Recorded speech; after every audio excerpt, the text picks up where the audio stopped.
Praise లా దేవుని నామాన్ని మహింకలను గాక మరి అక్షరాలు కలుసుకునే భాగ్యాన్ని దేవాదేవుడు మనకు అందించినందుకు దేవుడికి వందనాలు చెల్లిస్తూ వాక్య భాగానికి వెళ్దాం.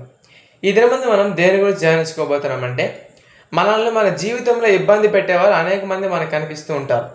వాళ్ళు మనం ఎంత చెప్పినా వినరు, మనం ఏం చేసినా కూడా వాళ్ళు మారరు అనే స్థితిలో మనం ఉంటూ ఉంటాం. తల్లిదండ్రులు చెప్తారు, వాళ్ళు వినరు.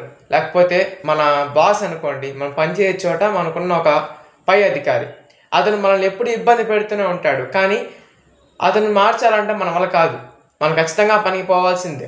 అట్లాంటప్పుడు మనం కావాల్సిన పరిష్కార మార్గాన్ని బైబిల్ గ్రంథంలో చదివినట్లయితే, కీర్తన గ్రంథం 29వ అధ్యాయం 8వ వచనంలో భక్తుడు ఏం చెప్తాడంటే, యెహోవా స్వరము అరణ్యమును సైతం కదిలిస్తుందని ఒక మాట చెప్తూ ఉంటాడు. మీరు ఒక్క విషయం ఆలోచించినట్లయితే, అరణ్యం అంటే చాలా పెద్దగా ఉన్న అడవి. అట్లాంటి అడవినే కదిలించగలిగిన దేవుడి మాటలు ఒక వ్యక్తి హృదయాన్ని కదిలించలేవా?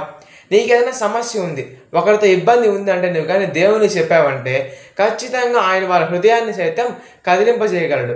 రాతి గుండెని సైతం మాంసపు గుండెగా మార్చగల దేవుడు. అధికారుల హృదయాన్ని కాలువలు తిప్పినట్టు తిప్పగల దేవుడు ఆయన. కాబట్టి ప్రతి ఒక్కరూ కూడా మీకు ఏ విషయంలో సమస్య ఉన్నా, మీ చుట్టుపక్కల ఉన్న ఎవరు మారకపోయినా, లేకపోతే మీకు ఏ ఇబ్బంది ఉన్నా ఆయనతో చెప్పినట్లయితే ఏ ఇబ్బందినైనా ఆయన కదిలించగలడు, ఏ ఇబ్బందినైనా ఆయన తొలగించగలడు.